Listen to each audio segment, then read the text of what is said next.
Welcome to the Dressage Today podcast's Training Buzz. These short podcasts bring you the best tips straight from our subscription video site, Dressage Today On Demand.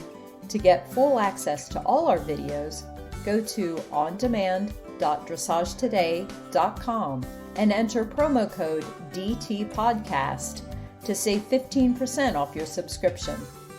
Now, listen in on this week's buzz and enjoy the ride. This week, we again hear from Grand Prix trainer and competitor Lauren Sprieser. She talks about how to compress a young horse's big trot without using a lot of riding strength. If you have a horse that likes to use his under neck and chest, Lauren explains how to encourage the horse to carry himself while asking him to go forward and come back. Hi, I'm Lauren Sprieser. I'm going to show you some exercises that I do to help teach big moving horses like my 6-year-old Dutch gelding Eddie how to compress their bodies without having to use my body.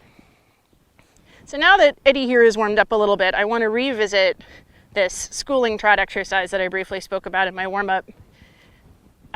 This is a big, rangy horse, but he also is capable of being very strong. Oh, son. And what he likes to do is he likes to sort of grab with this part of his neck and kind of bear down through his under neck and his chest and be rigid there, and then let the rest of his back kind of swing along so that he can pull himself along with his front legs instead of having to really lift up through his abdominal muscles, his low back, and through his top line to lift his limbs up rather than just kind of bear down and throw them out in front of him.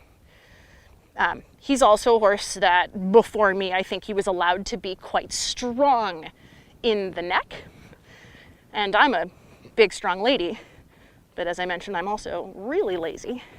And so what I want to do is I want to, show this horse that he's capable of using his top line and being very light in my hand instead of dragging me around like farm equipment. So this is pretty nice, actually. Good boy. It's working. But what I'm going to ask him to do next is I'm going to ask him to make the trot a little smaller. This is not what I would call more collected. It's not like he's bearing more weight on his haunches, but I'm just sort of turning the power down and then back up again. And my goal is that his neck doesn't change, that he doesn't, when I ride him forward, just go, wah, and sort of catapult himself forward with his chest and his under neck. Good boy. I want him to have to engage his hind legs. Yeah, it's okay. Not like that. And lift his back up. I will use my stick a little bit. You'll notice I'm touching him right on the top of his bum to say, hey, keep this part active without increasing the miles an hour of your trot. Good boy. And lots of little uber strike-ins, even when they don't work. There I gave, and he immediately fell apart. No problem. I'm going to put him back into that nice round outline, make him nice and small, come with my stick a little bit when he gets a little confused and tries to walk. Now I'm going to send him forward. Attaboy. And there his contact didn't change at all. Now I can give, and he stayed a lot better where I put him. Do that again. I'm thinking about posting a little smaller. I'm not standing up quite as tall. My belly is tight. My back is tight. Good, and now I'm going to kind of let everything go to ride him out and forward. Good boy. Do that one more time. And I'm going to, hello, come on.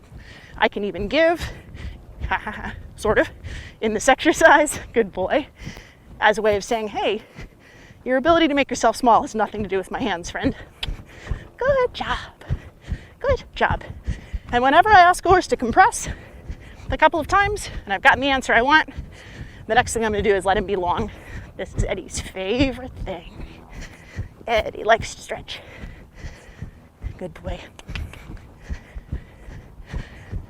It is certainly more correct to stretch a horse nose out as far as maximizing your points on a dressage test at training and first levels. I like to stretch my horse a little bit nose in. Boy, I think it gives better access to total stretch of the horse's low back musculature. Good boy. And I also try and be in the habit of picking my horse up from stretchy trot before I make a transition to walk, because it is all too easy to just go, well, Jesus, take the wheel, splat, and then my horse gets in the habit of falling on the forehand and kind of piddling out into the walk instead of making a nice organized transition into the walk.